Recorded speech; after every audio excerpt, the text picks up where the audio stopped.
When you become bilingual by choice, so it's not like you're developing your brain bilingually, so using two different languages to code two different things. And I'm talking about language acquisition. I have a video on that, you can watch it. So when I was acquiring Polish, that meant that my subconscious was developing in Polish as well. English was newer. It was more related to just understanding and operating, but my subconscious was not in English. And also because at the very early stages of my life, at the stages when I was developing as a child, I was mostly getting the Polish input from my family, from my home, from my environment, from my street, from my city, from my country.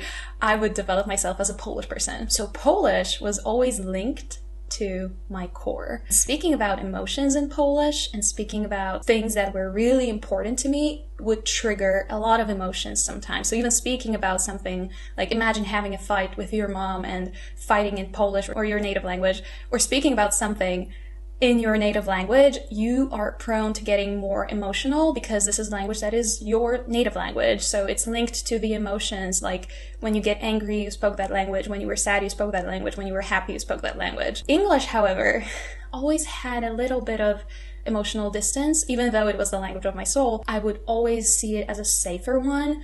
Maybe the one that I would allow myself to explore more because of that, because I loved being able to express myself, but sometimes expressing myself in Polish first sounded too easy and then sounded a little bit too much.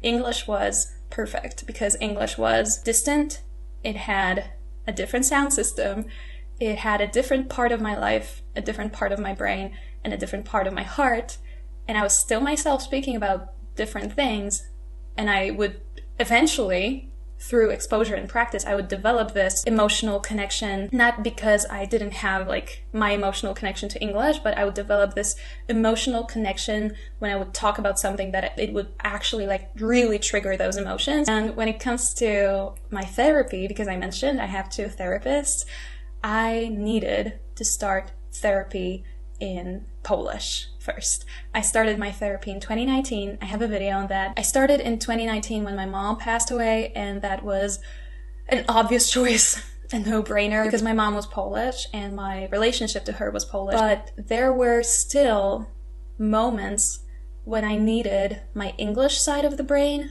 to be expressed, and that's when I started having more mentorship sessions with my dear friend from the US, who became sort of like a therapist to me.